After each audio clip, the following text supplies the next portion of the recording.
$14 million a day are landing in the pocket of smugglers and traffickers, thanks to the Biden-Harris border policy. The only compassionate policy is border enforcement. This is Tyler O'Neill, managing editor at the Daily Signal, and I'm honored to be joined by a bona fide hero in Tim Ballard and the guy who got to play him in the upcoming film, The Sound of Freedom. It is a masterpiece. You did an amazing job, just as you did in Passion of the Christ. You saw the film? Yeah, I saw it last night. So it was very moving. I gotta say, I'm honored to have both of you here with me today. Thank you very much. So I want to get right into it. Tim, the story is fantastic, surprising. You were telling me they even didn't want to include some of the details from the story because people wouldn't believe that it's true. But it is a true story. And would you just briefly introduce it and how you got involved in this important work? Well, I had spent 12 years as a special agent, undercover operator for the Department of Homeland Security investigations, working child crimes, child trafficking. And it was kind of an evolution. The first few years, it was mostly just end user, collector cases of people who are possessing, distributing child exploitation material. And always wondering, where are the kids? I see these videos, it breaks my heart. I got to describe them. There's a scene in the movie that breaks my heart where, Jim is crying as he's having to describe these horrific sex scenes of children. And when I say children, I mean average age 7, 6, 5, okay? And then in 2006, the laws changed. And for the first time, U.S. agents could actually go overseas and prosecute Americans for engaging in sex with children overseas and prosecute them as if they had committed the crime on U.S. soil. So that opened up my horizons, and I started finding the kids. And that was a frustrating process, though, because the law didn't stipulate how much time I would get or how much flexibility I would have or creativity I'd have. So I'd be given a week or whatever to find it. I'd always find the kids, but if I couldn't find the nexus back to the United States, come home. But I've seen kids. I can rescue. It doesn't matter. Come home. So it all kind of came to a head for me in 2012 when I was working 2 different cases, actually one in Haiti and one in Colombia. And I was told, come home on both of them. They were both major cases, a significant, hit against human traffickers would have taken place. And the film only focuses on the one in Colombia. And there I am thinking, they're asking me to come home once again, and I'm not going to do it. I'm going to stay. And that means I have to quit my job. And I call my wife, hoping she'll say, get your butt home. Are you kidding me? We got 6 kids to feed. And I wanted her to say it because I was being a coward, but I knew it was the right thing. And she didn't. She didn't read my script. And she said, of course you're going to stay. And I said, are you kidding me? And then and she ended that argument with Mary Sorvino, the Academy Award-winning actress, plays Catherine in the film, opposite Jim. And in the film, you see her say to me on the phone, you quit your job and rescue those kids. What she really said to me, because they didn't want to make me look like the coward that I was, because I was like, I'm coming home. I'm not going to do this. I'm not going to be part of this. And she said to me very sternly, and she's usually pretty sweet, but this is righteous indignation at its finest. And this is a quote, because it was that powerful and it pierced my heart when she said it.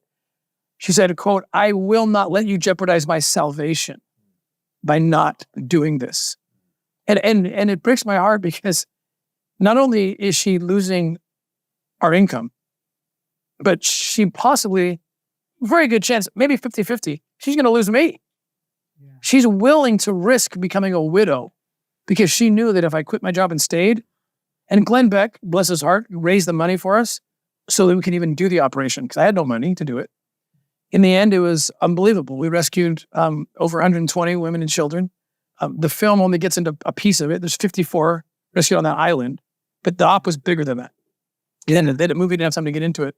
And that is the basis of the film. And there's so much more, as you know, attached to that whole story, but that's the basis of the film. And when we did that big hit on October 11th of 2014, it made national news in the United States. Scott Pelley reported, CBS News, and Eduardo Verastegui, the producer, saw the clip. He had been working on a script with Alejandro Monteverde about human trafficking that was fiction. And they saw this story and they said, well, maybe there's a true story here. And that began the process of Sound of Freedom. And Jim, what was it like for you, seeing these scenes? It rips your heart out. Just, they never actually show exploitation of children in the film. I demanded they didn't. So if you make you don't make pedophile material here. You can't, but you can't make that film. Right. But you had to do the incredible job of acting, the part of watching this exploitation, trying to describe it, typing it out. And we could see your eyes. I mean, just watching your eyes in that scene spoke. What was it like to do a scene like that? I don't know how he does it. It took everything I had. And I taught him my own children. I adopted 3 of my children from China, and I saw the things that I felt were nefarious, even with adoption and all that stuff. And there are dangers in the adoption world with children and globally. So that was very easy for me to transfer. Like, what if this was your own kid? And that started the conversation in my heart. And then I wouldn't even hesitate. If someone was going to hurt my family, especially my children, my wife. It would just hit. There's some things where it's like I can't live without them, and that's what love is. And I'd take a bullet for him. So put myself in Tim's situation, and then I had a lot of. I was so grateful that he came to me, and I remember at one point he came down, and I remember telling Tim, I think we've got lightning in a bottle.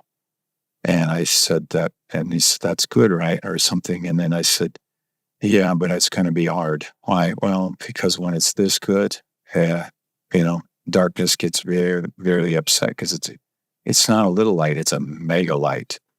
And it's going to draw a lot of attention. But we're in a, we struggled making it. We struggled getting the money together. We lost our money. We lost our studios that were supporting us. And yet we were just getting by a little bit at a time. Faith bonded us together. Eduardo, once we got it done, Eduardo Verostegui had to, bear the burden, try to get this film in studios like nobody will want it, even though they're moved, even though they get up and they, you could clearly see that it had the power to change a direction. But, we had the same issue with The Passion of the Christ. And that thing ended up becoming a juggernaut. And this one is showing, people are buying tickets right now. And major problem we have is that we don't have enough theaters. And so that's why we've been telling people, God, you got to get out and buy tickets like you did on The Passion, because you created a way for us. So imagine if you're in a hydroplane speedboat and you see a wall coming. We need people to tear that thing down or we're going to go right into it. Well, when you talk about the evil here involved in human trafficking, in the sex slavery of children. Yes. And it's the kind of thing that beggars the imagination. You can barely understand how people would do something like this. No, I understand it. I had to understand what they were thinking. I had to understand. I started from both ends: corruption, why power, why seduced to people do pretty much anything for big major power at one end, whether it be honeypotted or what. On the other end, you got people starting with. So I worked with Tim, but Tim is very busy going on. But I had guys that helped me to understand the psychology. Or you starting older with pornography, and you just keep going younger and younger and younger. I said, well, why would a man be interested in a unformed woman? He says it's the innocent, it's a demonic thing that this innocent child. And it becomes more attractive to them. Well, last night you briefly mentioned this idea of pedophile laws, I think you called them, Yes. where and Making it easier for the trafficker and the pedophiles. how They're enticing. is American society doing that? What particularly? Yeah. So last year we did a big operation. There's a 4-part docuseries coming out produced by Tony Robbins. Mel Gibson also involved as consulting on this. He was part of the story. When Ukraine was attacked, Mel Gibson called me within hours. Okay. And I know Mel through Jim. And he said, hey, I got all these Ukrainian orphans that I help, that I support, and I'm worried about them. Can you go? What a crazy ask. Can you go into Ukraine while bombs are dropping and go find these kids? And he didn't know that a few hours earlier, my wife came to me in tears and said the same thing. We were working on adopting about 7 children out of Ukraine at the time, not for through our foundation, Children Need Families.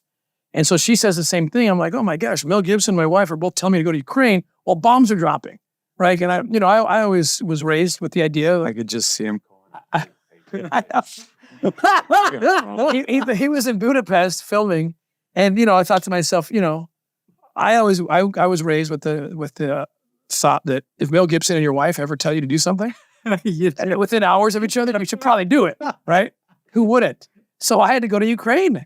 And I partnered with an amazing group that I sit on the board of Aerial Recovery. And we went in and started rescuing these children. 6,000 in the end. We got out of the war zone, but we were looking 6,000. Yeah, we were looking for human traffickers because we know that they prey upon vulnerability, wars, hurricanes, whatever it is. And sure enough, we lock into this pedophile ring. Now it's a frightening ring because it's a political party that was out of Holland called the PNVD. Lots of media on them. They were trying to legalize sex with children. They thought a 3-year-old could consent to sex. Well, even in the Dutch arrested them in 2020, which is very hard to get arrested in Holland. I don't. Okay. You got to be really red bad. light district. You got to be really bad, okay, to get arrested in Holland. They were arrested in 2020, fugitives. They ran, and they were hiding. No one knew who they were. Well, they rear their ugly heads. The leader, this guy named Nelson Matulin, he raises. I'm literally in Poland at the time, at our staging operation for Ukraine, and I get this information that this guy in Mexico is trying to traffic kids out of Ukraine. Yeah. And so I go undercover. The Dutch asset who gave me that information infiltrated me, and I'm undercover talking to this guy. Well, in the end, we ended up, in fact, just yesterday, 2 of the guys were convicted in Ecuador because it led us to Ecuador, a child sex hotel, these pedophiles from Holland and set up. But we'll get into that another time, okay? But the point I'm making is I had to study their literature. This was a political platform. This was a political party. And what I started recognizing is I named them I call it the pedophile network doctrines. Okay. Yeah. It's they include things like separate children from parents because parents are a bad influence. The state knows best. Sexualize kids. Let them see pornography too. Karl Marx. 3, take God out of education because that just gets in the way. And kids consent. Children can consent to anything. At 12 years old, they should be able to vote. They should be able to do anything. Now, what am I saying here? My stomach is getting sick as I'm reading this. I read this every day. It's the woke left agenda. I'm not saying that they're colluding or talking. It doesn't matter. It's the same dark source. But they are pedophiles are sitting back right now going, we've been pushing this agenda for decades. And now we don't have to push anymore because the left is taking care of it for us in America. And this whole trans voice on children. Again, I'm libertarian. Adults, do what you want. I'll fight for your right to do whatever you want. Okay, in terms of adult, I'm talking about children. Yeah. And what they're saying is children can consent to having their bodies filled with a chemical that will destroy the reproductive system. Yeah. They can consent to ripping apart their genitalia. This is insanity. Why? In and of itself, it's horrible. But what it's going to lead to is what the pedophiles have been asking for. If you can consent to that, guess what? What's more fluid than gender? Age. I adopted 2 children in Haiti that we rescued back in 2014.